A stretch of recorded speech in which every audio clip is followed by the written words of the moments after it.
അല്ല, ഇന്ന് ഏതായാലും സീറ്റ് വിഭജനം പൂർത്തിയായി. എല്ലാ സ്ഥാനാർത്ഥികളും നിന്ന് കഴിഞ്ഞ സാഹചര്യം ഇപ്പോൾ ഇത്തവണത്തെ തെരഞ്ഞെടുപ്പിൽ അത് പരിഹരിക്കാൻ കഴിയാത്തതാണെന്ന് എല്ലാവർക്കും അറിയാം. പക്ഷെ മൊത്തത്തിൽ സഭാ വിശ്വാസികളുടെ താൽപര്യങ്ങൾ സംരക്ഷിക്കുന്ന നടപടികൾ കോൺഗ്രസ് പാർട്ടിയുടെ ഭാഗത്തുനിന്നുണ്ടാകും. മറ്റ് സമുദായങ്ങൾക്കും ഇതുപോലെ ആവശ്യങ്ങളുള്ളപ്പോൾ അതിനോട് ഞങ്ങൾ വളരെ അനുഭവപൂർവ്വമാണ് സമീപിച്ചിട്ടുള്ളത്.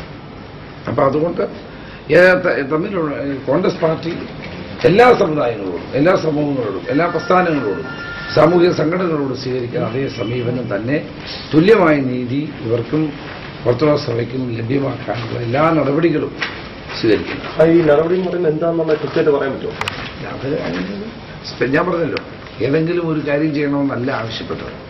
അവയെ പോലുള്ള ഉന്നതമായ ആത്മീയ സ്ഥാനത്തിൽ നിൽക്കുന്ന ആളുകൾ സ്ഥാനത്ത് നിൽക്കുന്ന ബാബാജലിനെ പോലെയാണ് അങ്ങനെ പറയത്തില്ല. നിങ്ങൾക്കും അറിയാമല്ലോ.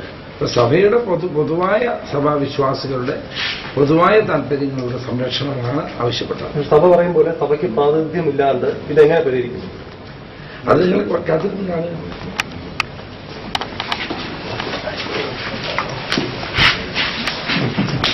ഹെലികോപ്റ്റർ എന്താ സംഭവിച്ചത്?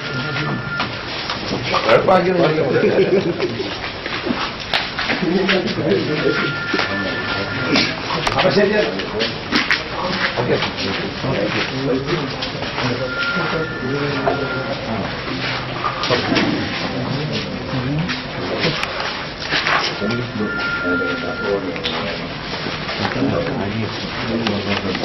അതിനെ കണ്ടു. നിങ്ങൾക്ക് പറയാനുള്ള എല്ലാ കാര്യങ്ങളും വളരെ ക്ഷമയോടുകൂടെ കേട്ടു. അതിനെ സംബന്ധിച്ച് പ്രത്യേക തീരുമാനങ്ങളൊന്നും ഇപ്പോൾ സഭയ്ക്ക് പറയാനായിട്ടില്ല. പിന്നീട് പരിശുദ്ധ ബാബാതിരുമേനി എന്തെങ്കിലും പറയാനുണ്ടെങ്കിൽ പിന്നീട് അറിയിക്കുന്നതാണ്. ഈ സ്ഥാനാർത്ഥി നിർണ്ണയം പൂർത്തിയായി നിരക്കി അത് ഇക്കാര്യത്തിൽ നടപടിയെടുക്കാനാവില്ലെന്ന് പറഞ്ഞു.